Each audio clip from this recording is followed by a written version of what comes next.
After watching Monday Night Raw, it left me feeling one thing. I want Cody Rhodes versus The Rock. Hello, my friends, and welcome to Wicked Bitter. I'm Travis. I thank you for checking out this video. We got some things to talk about from Monday Night Raw. I mean, it was a pretty good episode, and I don't know if it was just this good because we're on the road to WrestleMania and everything is just blown up, but there's a lot of cool things that happened that I really enjoyed from this past Monday. You guys let me know what you think. First of all, that promo with Jay and Jimmy, it was everything I feel like it needed to be. It was short and sweet. You know, Jay showed a little bit more of his vulnerable side, telling Jimmy that he misses him and you know, he misses riding with him, going out to eat with him, going to shows together, all that kind of stuff. And then Jimmy just flipping it right on him. I thought that was pretty cool. Both guys, they didn't say much. Not a lot needed to be said. I liked it. I'm ready for this match at WrestleMania. It's happened only 3 times, or just twice before this, where brothers have faced each other at WrestleMania. Jimmy and Jay will be the 3rd time it happens. That is freaking cool, and I think this is a match that a lot of people have wanted for a pretty long time, so I'm really excited for it. Of course, we're going to jump around a little bit, but we had that tag match between DIY and the Creed brothers, and oh my god, that match was amazing. I don't know if you're a fan of tag team wrestling. I don't know if you're a fan of those 2 tag teams, but I'm telling you what, all 4 of those guys can go. I've loved DIY from back at the NXT days. I'm a huge Gargano guy. I became a huge Ciampa guy. Like, I love DIY, right? And I know they haven't really had that much success, both individually and as a tag team, on the main roster, but in NXT, those golden days of NXT, my God, those guys were unbelievable, and they had another great match, and they had one with the Creed brothers, who I have become a huge fan of. I knew about them in NXT. I didn't really watch NXT, but now that they got called up, hey, Creed brothers, it could have gone either way. I would have been happy if Creed brothers made it into the ladder match, and it bothers me a little bit, to an extent, because I feel like they're not going to split the tag team titles. I really want them to split those tag team titles. I really think Awesome Truth's going to win the tag team titles at WrestleMania, but it would have been cool if they won the Raw ones, and then there's a SmackDown team that won the SmackDown titles. They still could possibly do a very hokey kind of situation with the tag team titles. I'm not sure if I like it, but of course you got R-Truth going up the ladder. He only grabs like 1 set of belts, maybe. It's the Raw belts, you know, and then like a SmackDown team will grab the SmackDown belts, and maybe that's how we split it. I don't know if I'm really crazy about that type of idea, but it's a possibility. And if they don't split it, I fully expect Awesome Truth to win the tag team match and win those tag team titles. Another thing I noticed during that match, did I hear some "We Want Maxine" chants? Interesting. I don't know why they would chant it during that match. She has nothing to do with either team, but I don't know if the fans were chanting that because they were bored with the match, which I don't know how you could be. It was a great tag team match, or if the crowd genuinely feels like they should be supporting Maxine. It was a weird time to do it during the show, but whatever works, I guess. It's cool to see her getting some sort of sympathy and empathy from the crowd. It looks like it's working already. And it was only 1 week of, you know, Candice LeRae putting her down. But hey, if it's going to work, it's going to work. Maxine still needs a lot of help in the ring, a lot of training, but she's likable. I like Maxine. She just needs to work a little bit in the ring. Can we also take a moment to just appreciate the production value of WWE lately? Oh my God. Did you guys catch it? Did you see what I see with the production team, what they did with the camera work and the lighting and everything? They showed the Bray Wyatt documentary that's going to be airing on Peacock, right? And then when they're done airing that, they cut to the crowd and the lights are out and the fireflies are up on their phones. And how perfect was that transition? While the lights were already out, they start Cody Rhodes' entrance. Like, it's just small things like that, but it was such an easy transition because, you know, of course, the lights go out at the very start of Cody Rhodes' song. Here, they did it. They set it up perfectly. They wrote it out perfectly where Bray, when they come back, they're going to cut the lights off so the crowd can do the fireflies, and then boom. Right from there, they don't have to turn the lights back on just to turn them back off. They just say, hey, at this point, this is where Cody will come out, and then the lights will be out already. How amazing was that? That was only one of 2 really cool camera things I caught. The other cool camera angle I caught, and well, it wasn't even just an angle, it was like a whole follow-through, is after Sami Zayn cut that promo on Gunther in the ring, he was walking to the back, and the camera legitimately followed Sami Zayn all the way to the back through the curtain, which we never see. They follow him through Gorilla, and then after Gorilla, they followed him into the hallway. Like, we never see camera crews do this in WWE. And it was so perfect because when they followed him through the hallway, he walks in between Awesome Truth talking with DIY. He walked right past him in the middle, and then the camera just stopped following him, and it just sat right there. It stopped right at DIY and Awesome Truth talking. It stopped right there, and they heard their promo, heard them talk, and then after that, to add another layer, Miz and R-Truth, after they're done with their conversation with DIY, they started walking to the ring, and by doing that, they have to go through the corridor that Sami Zayn just came through, go through Gorilla where Sami Zayn just came through, and out the entranceway, and the camera followed him that whole way. So the camera started at the ring, went all the way backstage, stopped, turned around, and came all the way back up to the ring. Like, how crazy was that? I love that. I don't know who's making all the calls here for all the new production stuff we're seeing, but hey, A freaking plus. This has been amazing to watch. It was easy. It was fun. I liked it. It was something different. I need more of this. And speaking of Sami Zayn, his confrontation with Chad Gable backstage, hey, is the turn coming for Chad Gable? I mean, Gable was in a suit. He dressed the way Gunther probably wanted somebody to dress, right? Because Gunther picked on Sami Zayn, made fun of Sami Zayn for dressing like in a t-shirt and like sweats or whatever it was. Gunther said, this is the guy that's coming after my title, the most prestigious and most important Intercontinental Championship match at WrestleMania. And the guy challenging me is this guy with the long beard, the long hair, wearing a t-shirt, sweatpants, looks like everybody else in the crowd. And then if you think about it, Chad Gable, clean cut, no beard, short hair, in a suit. That's exactly who Gunther he would want to face. Somebody who would look like that and would take it seriously. Look, I have no problem with Chad Gable. I have no problem with Sami Zayn. I would have preferred Chad Gable to face Gunther, and I feel like there's still a slither of hope, a chance that Chad Gable gets inserted in that match of Sami Zayn and Gunther, possibly interfering. I don't think he will interfere, but there's a chance. And I actually really do think there's an extremely good chance that Chad Gable turns heel. And he just becomes this very bitter type of person. And I don't know. I don't know what you would do with him, honestly. But I know Gable's going to win that title. A lot of people in the comments and on social media, you know, why does everybody love Gable? He's not that good. Gable is fantastic in the ring. If you say he's not, you need to reevaluate what your standards are for professional wrestling. That guy has been a machine in the ring. He's unbelievable, okay?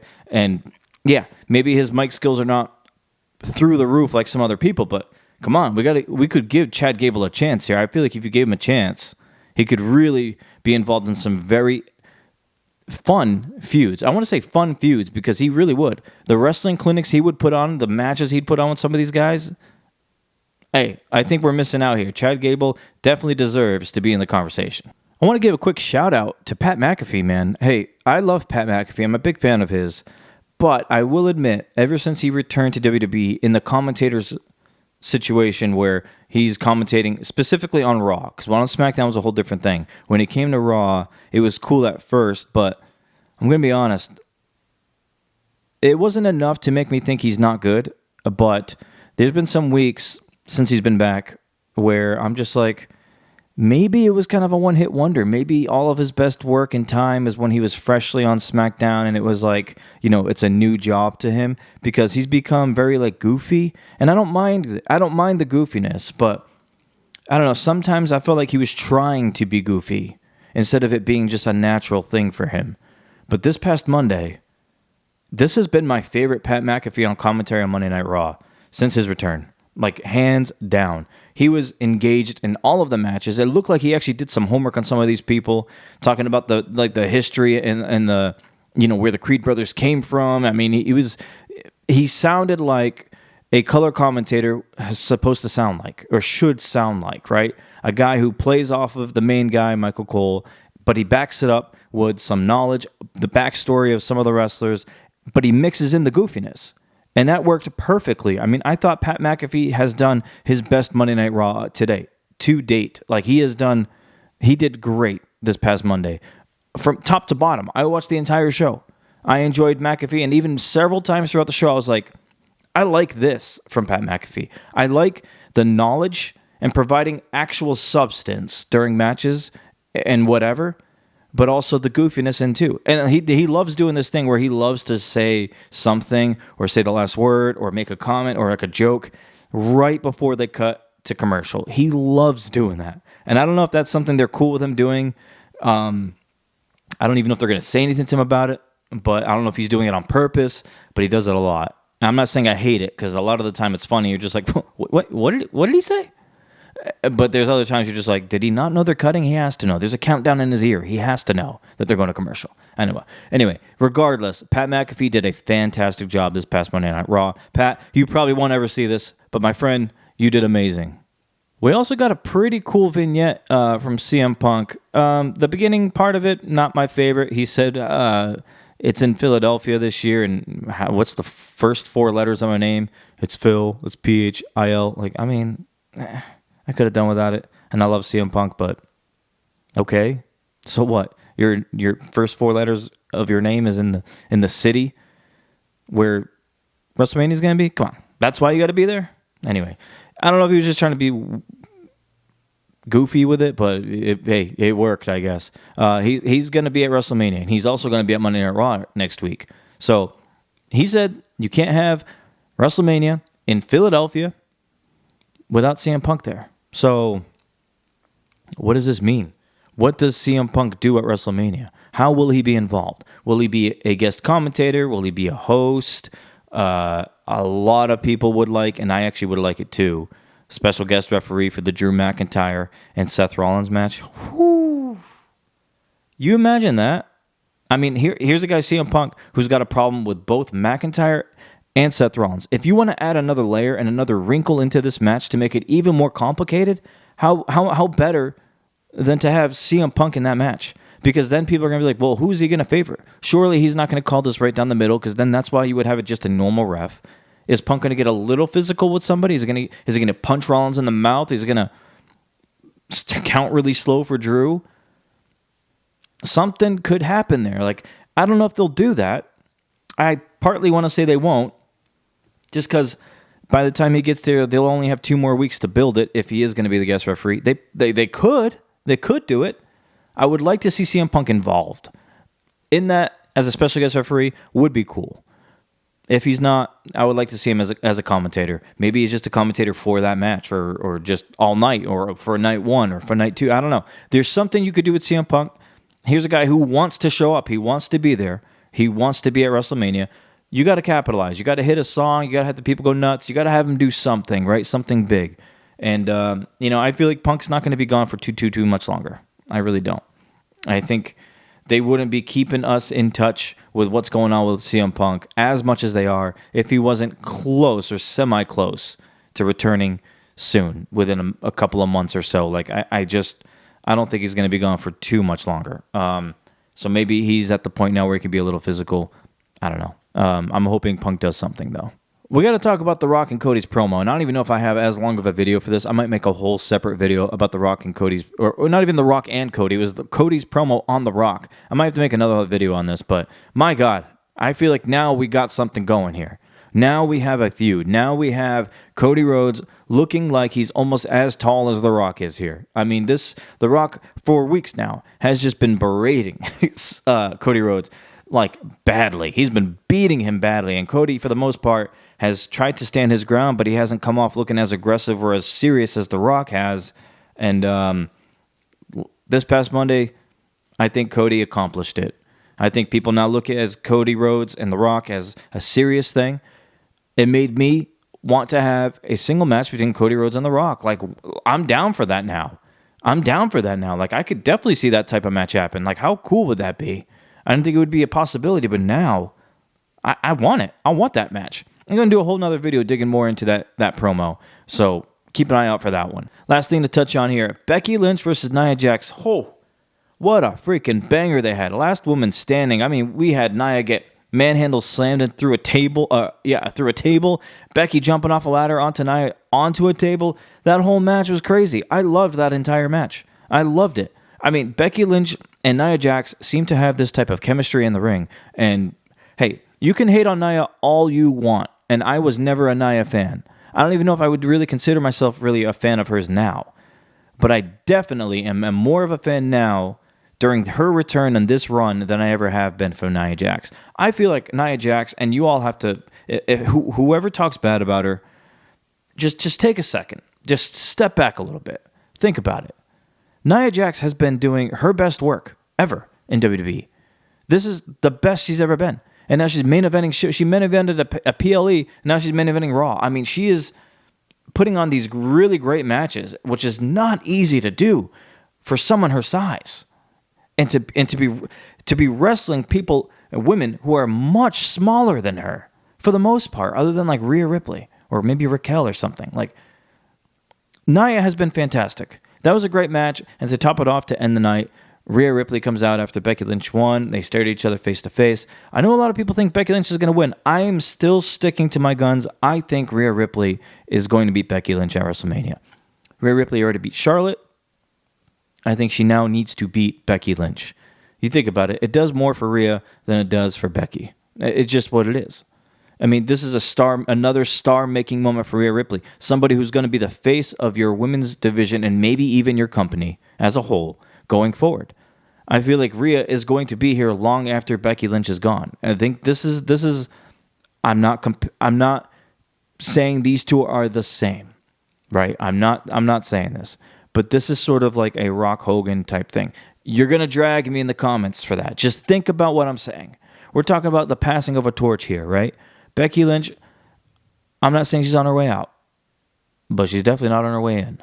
Like, she's already closer to the door leaving than she was getting into the room. Okay, like, but Rhea Ripley is on that path now. This is going to be Rhea Ripley's division. This is going to be the face of her company.